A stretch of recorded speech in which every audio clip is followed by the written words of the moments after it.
Os podres de...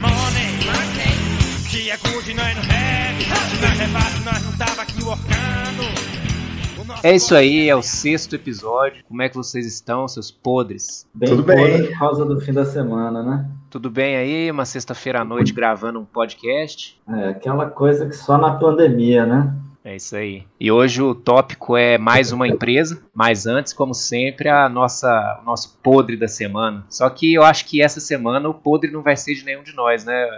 Não, essa semana seria a minha vez, mas... Fica pra próxima. A gente ficou sabendo de uma notícia que não tem como deixar passar. Essa notícia tem que ser a sardinhagem do dia. O cara é sardinhagem de terceiros hoje, né? Edição especial. O cara sardinhou tão bonito que é difícil de bater, né? É difícil. Acho que vai ser a melhor sardinhagem de todo o podcast. Um indivíduo é tesoureiro da cidade e aí ele tinha lá o dinheiro para administrar e pensou consigo, né? Agora eu se consagro. E falou, vou ganhar dinheiro para a cidade, vou investir na bolsa. E o infeliz conseguiu perder o dinheiro da cidade na bolsa. Eu acho que você está confundindo um pouco o que ele fez, cara. É pior que isso, é mais sardinha que isso. Uai, é porque eu só li a manchete, não li o... Ah, não. Pô, aí você não fez o dever de casa da sardinhagem, é pior que isso, cara. Ai, ótimo. O cara perdeu grana dele com trade. Ah, dele também? Dele, primeiro. Começou com ele perdendo grana com trade. Ah, tá. Aí ele falou assim, não, eu perdi porque eu não sabia como é que eu fazia, agora eu sei como é que é. Aí o que ele fez? Como ele não tinha dinheiro mais, ele aos poucos foi desviando 8 milhões de reais de dinheiro público para a conta pessoal dele, inclusive usando senha de terceiros. Nossa. Tipo assim, que ele tinha acesso, como ele era secretário da Fazenda, ele tinha acesso das senhas dos subordinados dele, ele foi fazendo várias fundações pequenas bancárias e transferindo dinheiro para a conta pessoal dele. E aí ele não só perdeu o dinheiro próprio, como ele perdeu também o dinheiro do município. Rapaz, esse cara merece o prêmio de sardinha. Não, é muito sardinha. É muito sardinha. E agora o município, o município é pequeno. Parece que o orçamento anual do município era 16 milhões, sabe? Então ele consumiu metade do orçamento anual do município nessa aí. O município não tem dinheiro para pagar várias coisas, tipo remédio gratuito que distribuía, essas coisas assim, tá tudo cancelado porque o cara quis consagrar no trade lá, recuperar o que ele tinha perdido. Quis se aventurar na bolsa. Ele não só ficou pobre, como ele deixou a cidade inteira pobre junto. É isso aí, galera. Esse não tem como, né? Esse provavelmente vai ser o podre do podcast. Nem que esse podcast tenha 1000 episódios. Acho que a gente não chega num nível desse. Eu acho que isso acabou de criar um prêmio. Eu não sei se vocês conhecem o prêmio Darwin Awards. Sim, são as mortes mais imbecis da história. Exatamente. O cara morre de um jeito tão imbecil que é a seleção natural própria, né? Aí é o prêmio Darwin. Ele ajuda a humanidade tendo morrido, né? E não reproduzindo. Exato. Esse cara vai ganhar o prêmio podre de pobre, porque não tem como. Acho que uma vez por ano a gente tenta buscar uma notícia, mas igual essa vai ser difícil. Sim. E aí, vamos falar sobre a deusa da arte hoje ou não? Como é que é a deusa da arte? Sabedoria, mais alguma coisa? Peraí, vamos pesquisar aqui. Deusa romana da artes, comércio e sabedoria. Aí, ó, pode ser por causa do comércio o nome, Minerva. Eu fiz uma pequena pesquisa aqui, mas o nome Minerva, eu não sei porquê. Eu sei que ela foi fundada em 1924, em Barretos, com o nome Charqueada Minerva. E o nome Charqueada vem do charque, que é a produção de carne, até hoje é usado aí para designar a carne seca.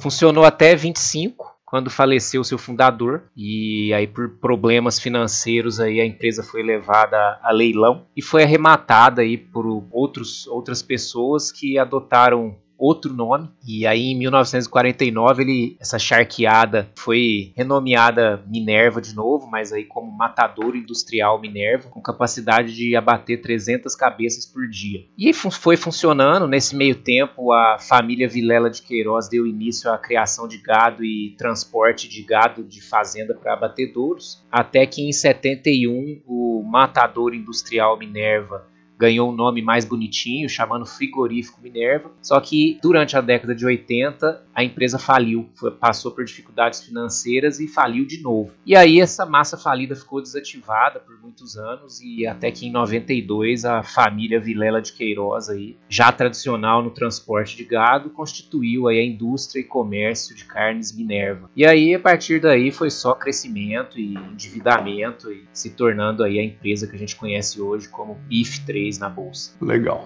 Mas a história mais recente dela que eu acho interessante, de 2017 para cá. Que a empresa veio comprando frigoríficos, se endividando, comprando frigoríficos, se endividando. E o CFO que entrou na empresa em 2017, que é o Edson Tickley, e ele reestruturou a empresa.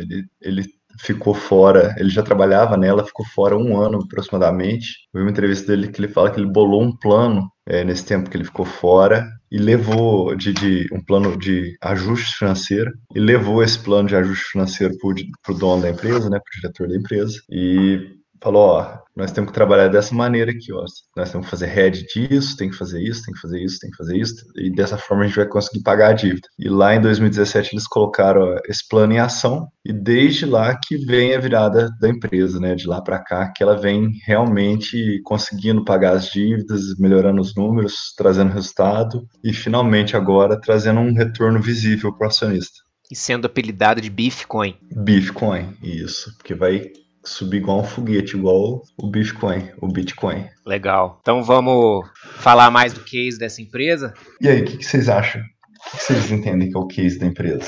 Mata o boi e vende. Pois é. Na minha visão, a Minerva é uma empresa de gestão de risco e spread. É isso. É o que ela faz de melhor.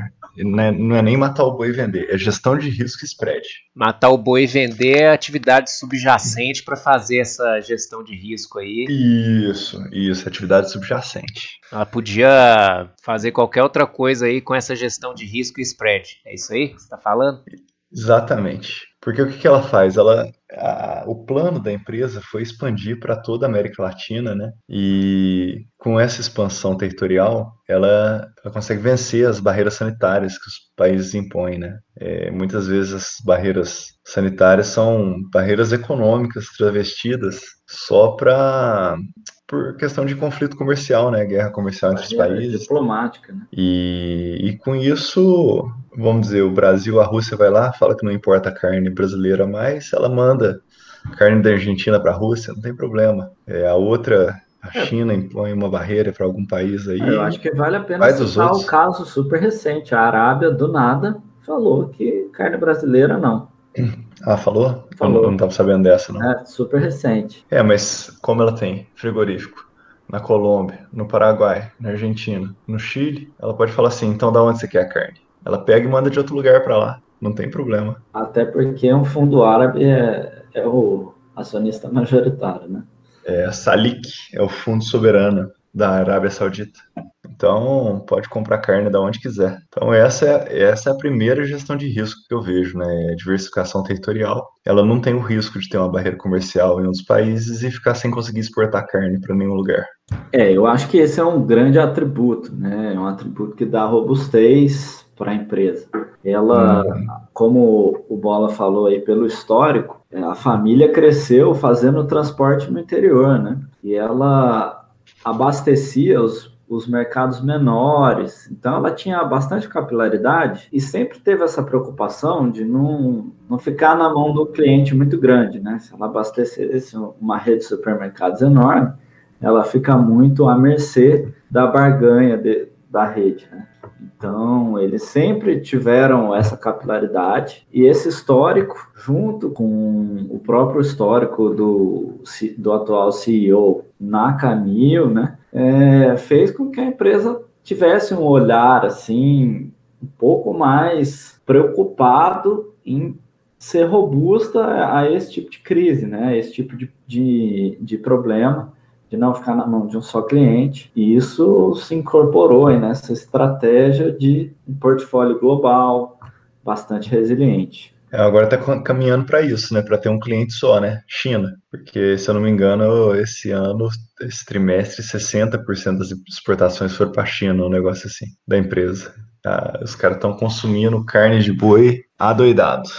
Como a gente já falou, né, no podcast da Tese Asiática, se você não ouviu ainda, vai lá ouvir.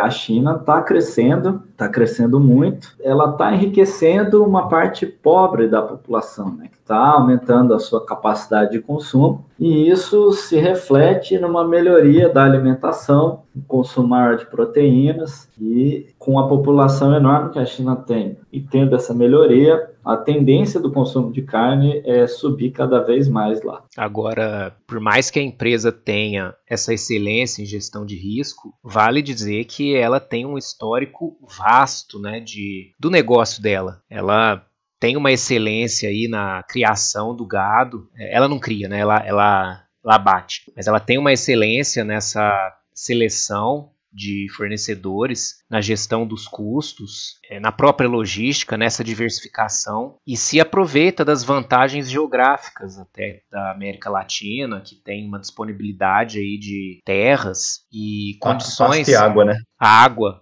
condições naturais, climáticas, que fazem parte aí também da gestão de risco, para a criação, para a condição ideal para fazer esse negócio rodar bem. A América Latina consegue fazer o gado mais barato do mundo, né? Porque a gente consegue criar gado sem ter que fornecer ração para ele, né? Cria o gado só com pastagem. A ração, às vezes, só no inverno, né? Quando as pastagens estão mais secas. Claro que isso não impede a empresa de diversificar em outros locais. A empresa está na Austrália também, né, por meio de joint ventures, mas o grosso aí é nos países da América Latina mesmo. E o que mais que a gente pode falar da Minerva, que vocês acham? Querem falar já do financeiro, mais alguma coisa aí relevante? A gente focou mais no case, né? Acho que o operacional em si... A empresa, ela ganha com spread, né? Ela compra o boi e ela tem que vender o boi um pouquinho mais caro, né, do que ela comprou. Então... eles tentam colocar como alvo o boi ser 80% do custo total deles. Então, eles lançam o boi como 80%, o preço do gado. Os outros 20% vai ser despesas fixas e jogam um ágio em cima disso. Desconsiderando as despesas, jogam um ágio em cima e é isso aí. Eles ganham nesse spread. Para estabelecer um preço, eles fazem hedge de tudo quanto é maneira que vocês imaginarem. Como eles são exportadores, eles fazem hedge de dólar, eles fazem hedge do preço da carne. Eles fazem hedge de tudo, porque eles têm um custo com esse hedge, mas eles garantem que não vão ter prejuízo, né? Porque por causa da volatilidade da moeda, do preço da carne. Porque se você não faz o hedge, você tem a chance de ter lucro vários anos e eventualmente você simplesmente tem um prejuízo tão grande que você quebra, né? Então o hedge, ele tem um custo, mas ele garante que você vai ter uma garantia daquele retorno, né, do investimento. Você vai ter uma estabilidade do investimento. E ele é essencial também quando você tem o descasamento da base monetária, da receita e da despesa. Se a despesa é numa moeda e a tua receita em outra, você tem que fazer o hedge, porque se o negócio descasar desfavoravelmente, você está numa situação muito complicada. Uma das formas deles fazerem o hedge da dívida, por exemplo, é fazer dívida em dólar na mesma proporção em que eles exportam. Então, hoje é maior. Hoje 80% da dívida deles é em dólar. Mas a ideia deles é tender essa dívida para a mesma proporção que eles exportam, que aí o dinheiro que eles recebem em dólar, eles vão pagar a dívida em dólar também. O dinheiro que eles recebem em real, eles vão pagar a dívida em real. Então, de certa maneira, faria um hedge natural nisso aí. Olha, ela é uma empresa de spread, mas o preço alto do boi acaba prejudicando um pouco, né? Esse trimestre prejudicou, né? Eles não conseguiram repassar 100% para os compradores deles, né? Porque a pressão ali do preço alto acaba obrigando talvez eles a reduzir um pouco a margem, porque se eles repassarem tudo, pode cair muito o volume e aí eles não terem tanta venda, né? Mas esse preço alto do boi foi uma situação de momento no Brasil, especificamente. Porque o Brasil, ele representa, vamos dizer que 50% da Minerva, né? A Operação Brasil. Ela é dividida em Operação Brasil e Athena Foods, que pega os países da América Latina. Esse problema foi no Brasil, nesse momento, porque como o preço da carne está muito alto, o produtor de gado, ele segurou as vacas para criar bezerro. Então, ele não mandou as vacas para abate. Então, teve, de certa maneira, uma escassez de carne no mercado. E isso, com a demanda externa, jogou o preço lá para cima. Ele não conseguiu, tipo, comprar carne para conseguir vender com uma margem boa. Isso tende a se equilibrar com o nascimento desses bezerros aí nos próximos trimestres. Eu imagino que para 2 anos a situação do Brasil se normalizou.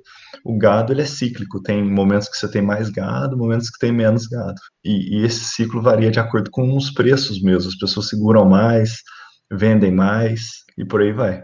Agora a turma está querendo criar bezerro para ter mais gado, para vender mais dali para frente. Provavelmente vai ter uma redução de preço com essa estabilização da demanda, da oferta. E nesse trimestre eu vejo, pelo que eu vi do balanço, né, eles ainda conseguiram um fluxo de caixa bom em cima do EBITDA, né? Na entrevista que eu vi do Edson no ano passado, ele fala que eles querem ter entre 60% e 90% do EBITDA em fluxo de caixa. Sendo 90% um negócio excepcional, que foi o que eles conseguiram em 2020, que eles nunca tinham conseguido isso na história, né? Eles conseguiram converter 90% do EBITDA em dinheiro, em caixa, tá? Em geração de caixa. E esse trimestre foi 63%, ou seja, está muito perto do piso do que ele entende como ideal, mas ainda está dentro do ideal. Não foi um trimestre horrível para a empresa, foi bom, mas foi bom, assim, razoável. Foi razoável, vamos dizer assim. E acho que do operacional, a última coisa que seria interessante falar é a questão da capacidade ociosa, né? Da ocupação sim, dos frigoríficos e tal, da gestão de custos, né? Que quando eles não estão usando a capacidade máxima, eles acabam desligando as plantas que são menos eficientes e concentram o abate nas plantas mais eficientes. Eu acho que eles não chegam a desligar, né? Eles usam elas menos, né? Eles focam mais nas eficientes, né? Para reduzir custo. E me tira uma dúvida aí, você falou aí que eles convertem até 90% do EBITDA em fluxo de caixa. Como que funciona isso aí? Não, foi o jeito de eu falar, mas é quanto do EBITDA deles que foi gerado de retorno, né? Pode ser mais ou menos de acordo com os custos deles, né? E o spread que eles conseguem. Isso é uma relação que eu faço, que eles olham, né? E eu comecei a usar meio que essa fórmula para a empresa, que é fluxo de caixa livre ao acionista sobre EBITDA, que é tipo quanto do EBITDA que virou caixa, entrada de capital. Tá, mas aí depois o EBITDA, depois da depreciação e amortização, viraria o lucro líquido, né? Sim, mas o lucro líquido dela é totalmente distorcido também, porque ela sofre, como é que se diz? Marcação a mercado. Muita marcação ao mercado. Por ser uma exportadora e a dívida dela ser em dólar, uma dívida enorme, né? A marcação ao mercado dela é violenta. Toda vez que o dólar sobe, o lucro líquido dela despenca, né? Aparece como prejuízo, porque a marcação ao mercado força essa alteração aí, né? O que não quer dizer que não está entrando caixa na empresa, né? Então, por isso que você tem que entender que são regimes completamente diferentes. Você não pode comparar um com o outro. Legal. Legal. Nós entramos um pouco no financeiro, né? Mas a gente já estamos no financeiro. E falando de financeiro, acho que não tem como não falar da dívida, né? Sim. Eles estão conseguindo alongar prazo, né? Reduzir custo. Eu não sei se esse processo de reduzir custo da dívida vai continuar do jeito que está, por causa do juro subindo. Mas no tempo que eles tiveram aí para fazer, eles fizeram bem, né? Nessa breve janelinha de oportunidade aí, eles conseguiram aumentar em uns 5 anos aí o vencimento dos bonds e reduzir bem o custo da dívida, né? De 6,5% para 4,37% as dívidas em dólar. Estão pagando, com essa entrada de caixa deles, eles estão pagando muita dívida, apesar dela estar aumentando nominalmente, quando você olha a dívida convertida em real está aumentando, na verdade ela está caindo, porque eles estão pagando essa dívida em dólar. Os bonds de 2028 estão diminuindo também, e eu acho que isso aí vai ser refletido nos próximos trimestres, quando você olhar os juros, né, que foram pagos pela empresa, eu imagino que tenderão a ser cada vez menores. Ela está gerindo bem essa dívida, né? Está gerindo bem. Que é mais um ponto do controle de risco, né? Em 2017, se você for olhar o balanço da empresa, parece que seria impossível ela ficar boa, assim, eventualmente. Que a empresa estava arrebentada com a dívida. Tanto que eles pensaram em fazer o IPO da Athena Foods e hoje eles já descartaram completamente essa possibilidade de fazer IPO da Athena. Eles querem manter a empresa sob a gestão deles, sob o controle deles.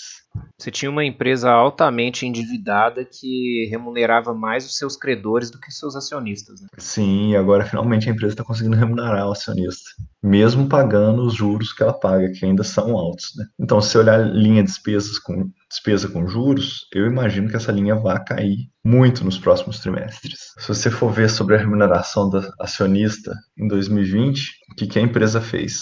Ela diminuiu muitas dívidas, ela alongou o perfil das dívidas, ela recomprou 4% das ações da empresa, ela recomprou 20 milhões de ações, sendo que a empresa tem coisa de 550 milhões, um negócio assim, hoje, e ela pagou muito dividendos, ela pagou 100% do lucro dela praticamente em dividendos. Como eu falei, o lucro dela é algo fictício, né? Tipo, você não deve olhar o lucro. Então, se você pensar que ela pagou 100% do lucro, não quer dizer que ela acabou com todo o dinheiro que ela tinha. Ela pagou o lucro, ainda sobrou dinheiro para ela comprar 20 milhões de ações e diminuir a dívida. Perfeito. Porque quando você olha o lucro dela em 2020, é de 700 milhões, mas a geração de caixa dela foi de 1,9 bi. Então, você tem uma diferença aí de 1.200 milhões do que ela realmente ganhou de dinheiro e do que aparece no balanço, né, quando você ajusta.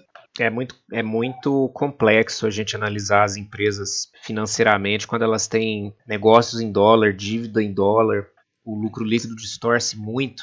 Então a gente pode ter uma empresa que tem um operacional saudável, robusto, mas que às vezes dá prejuízos bilionários e assusta muita gente. Essa não é fácil de olhar, não. Essa tem que pegar e estudar bastante mesmo. Para saber, né? Para você saber se a empresa está realmente mal, para você saber se aquele lucro que está sendo reportado é um sinal de que a empresa vai mal ou se é só uma distorção. Isso não é fácil. O Maurício estava falando da taxa de utilização dos frigoríficos, eles têm como ideal 80%, né? Eles estão gerando aí 70%.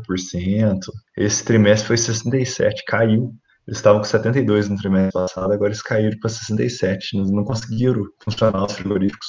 Então, eu imagino que, sendo uma empresa escalável, quando eles chegarem nos 80%, vai ser um ganho muito bom de eficiência, né? Porque o custo de manter os funcionários, os frigoríficos é fixo. Se eles conseguem utilizar 80% da capacidade deles, eles ganham, que é o máximo que eles acham que conseguem utilizar por conta de parada, de manutenção, etc., né? Limpeza, etc.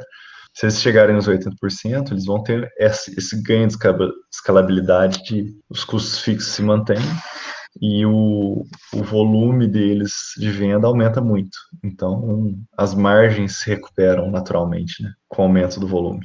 É um caso muito interessante, uma empresa bem interessante, não deixa de ser arriscada. E agora, para terminar, eu queria fazer uma pergunta que sempre se faz em lives dessa empresa, né? Que eu até já ouvi resposta, quero saber o que vocês têm a dizer. Como é que essa empresa está preparada aí para a era do veganismo aí que está crescendo muito? Eu posso te dar uma resposta do que eu ouvi o diretor falando? Provavelmente é a mesma resposta que eu já ouvi. É a da ervilha? Da ervilha, essa mesmo. O ponto é o seguinte, a gente tem hoje uma população que cresce, uma população que consome cada vez mais carne, principalmente a população oriental. E o cara falou o seguinte, que o veganismo está realmente crescendo, a produção de carnes alternativas, com utilização de ingredientes vegetais, está numa vertente de crescimento muito forte, porém, eles tentaram fazer algumas projeções lá. Claro que nada é exato, mas com o que a gente tem de conhecimento hoje, eles fizeram uma projeção lá de quanto de ervilha, que é uma das principais bases aí para a fabricação de carnes veganas, deveria ser plantada para que toda a carne animal pudesse ser substituída pela carne vegana. E a conclusão que chegaram foi que hoje, nesse momento, nesse estado da arte que a gente está, não há área suficiente no planeta Terra para plantar ervilha para atender a demanda mundial de carne.